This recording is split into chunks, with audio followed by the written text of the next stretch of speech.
कल्याणमध्ये डॉक्टरांवरील हल्ल्यानंतर आता ईएमकेआय एजन्सी आक्रमक झालेली आहे। डॉक्टरांना सुरक्षा मिळाल्याशिवाय काम करणार नाही असा इशारा एजन्सीने दिलाय। शास्त्री नगर रुग्णालयातील 12 ते 14 डॉक्टरांनी आपली सेवा थांबवलेली आहे। नगरसेवक रमेश म्हात्रेने डॉक्टरांना मारहाण केली, त्यामुळे आता एजन्सी आक्रमक झालेली आहे।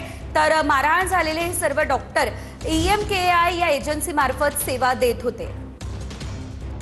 आपल्याकडे जे आरएमओ डॉक्टर आहेत एजन्सी मार्फत, ते डॉक्टर्स आता आले होते इथे।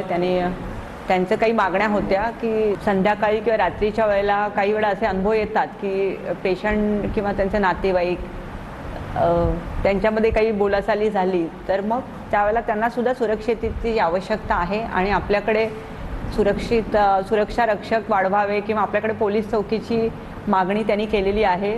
त्या अनुषंगाने आम्ही आयुक्त सरांना पण आमचं निवेदन दिलं होतं। तर त्यानुसार सरांनी तात्काळ कालपासून आपल्याला सुरक्षा रक्षकांची वाढ आमच्या तिन्ही हॉस्पिटलमध्ये केलेली आहे। मागणी अशी आमची डॉक्टरांकडून मागणी आहे की आम्ही जी सेवा बजावतोय 24 आवर्स, की आम्ही सेवा बजावताना आमचे जे मेल फिमेल डॉक्टर असतात ते रात्रंदिवशी तर काम करतात, त्यांच्यावरती कुठलीही घटना जेव्हा घडते तेव्हा सिक्युरिटी गार्ड किंवा वगैरे त्याची सुरक्षा 24 आवर्स झाली पाहिजे, तशी त्यांची मागणी आहे। त्या मागणीसाठी तोंडी आम्ही इथं आलो होतो बोलायला। जे 2 डॉक्टर जे आहेत त्यांचा अजून राजीनामा अजूनपर्यंत आलेला नाही आहे, कारण थोडेसे ते घाबरलेत म्हणून कदाचित ते मला म्हटले की आम्ही नंतर तुम्हाला राजीनामा वगैरे देऊ का किंवा नाही पण देणार, असं अधिकृत माहिती त्यांच्याकडे आम्हाला अजून आली नाही आहे। जोपर्यंत त्यांच्याकडे येत नाही तर आम्ही सांगू शकत नाही काही।